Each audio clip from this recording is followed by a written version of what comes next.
A gente está em Guarulhos, a segunda maior cidade de São Paulo. A gente está num bairro chamado São Rafael, um bairro que faz divisa com a cidade de São Paulo. Então, literalmente, da ponte para cá, a gente está em um bairro e ali a gente está em outra realidade.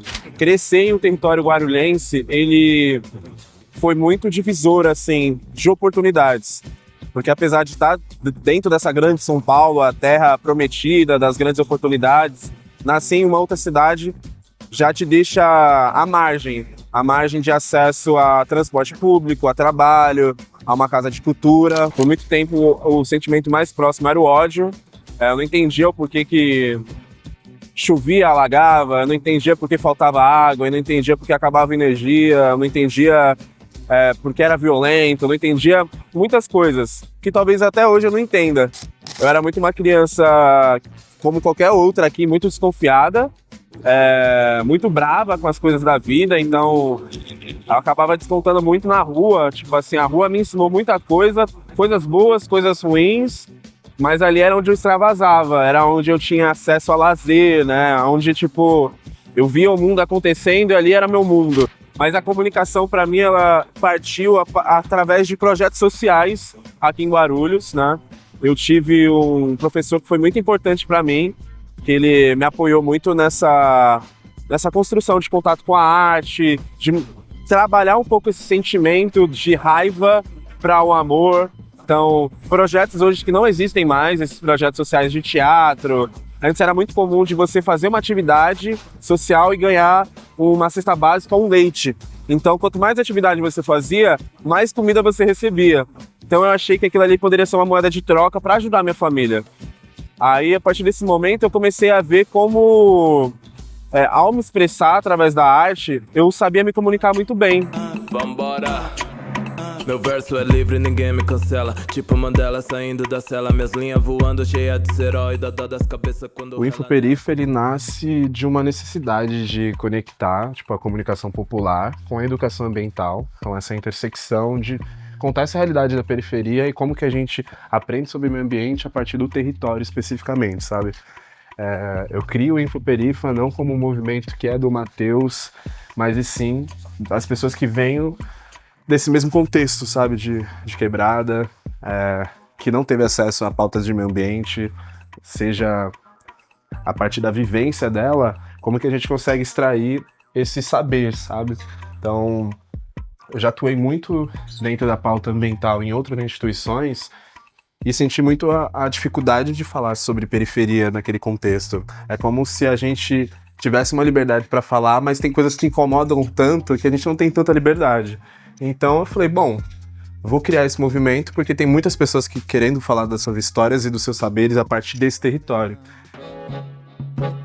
São Paulo milagroso, tem riacho e eu não acho. Nosso contexto com os rios, especificamente, a primeira memória que a gente tem são dos córregos, só que a gente esquece de onde vêm essas nascentes de água, de onde que elas trazem pra gente o alimento, o sustento como um todo. Quando a gente pega essa história de São Paulo, sobretudo conectado com o meio ambiente, com os rios, a gente está falando de mais de 200 rios que foram aterrados sobre as ruas. Então, tipo, grande parte dos lugares que a gente anda tem rios abaixo.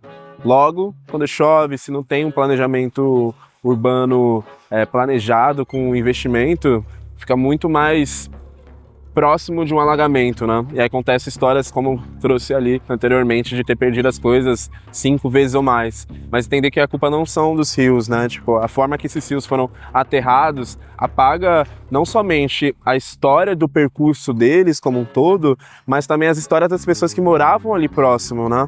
Quais eram as famílias, quais eram as tradições próximo desses rios que hoje foram apagadas, que a gente tenta resgatar, mas infelizmente por falta de estrutura, recurso, acabou se tornando um córrego.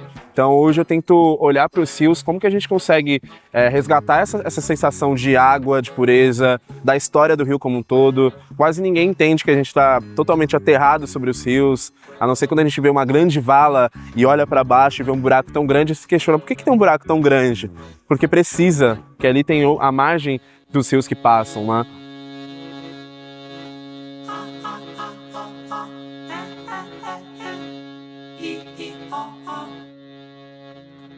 A gente está falando mais de 7 mil periferias a nível nacional. A gente está falando de 17% de pessoas morando em condições periféricas no Brasil. Então, imagina toda essa galera criando dado, criando tecnologia e mostrando como que se faz, né? Para entender que se a gente tivesse as informações, invertessem a lógica, a partir daqui fosse o maior centro de informação e de dados, que a gente colocasse isso para fora, hoje a gente tem uma dificuldade muito grande ainda de medir o grau real da temperatura nas periferias.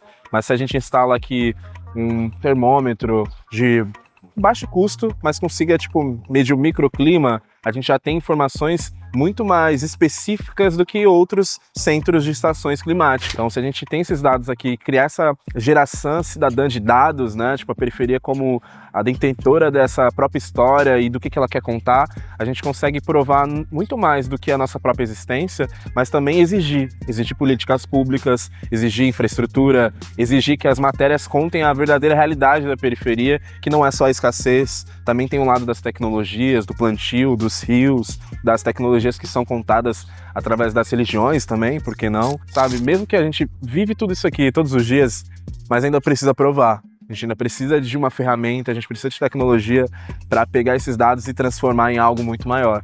E o melhor ainda é trazer de volta para o território. Esse dado não se perde, ele se retroalimenta. Então talvez daqui a alguns anos as pessoas pegam uma pesquisa que foi feita lá atrás e começam a criar outra a partir daquele ponto de coleta de pesquisa, que é o mais difícil, o primeiro ponto, né? Ponto de partida.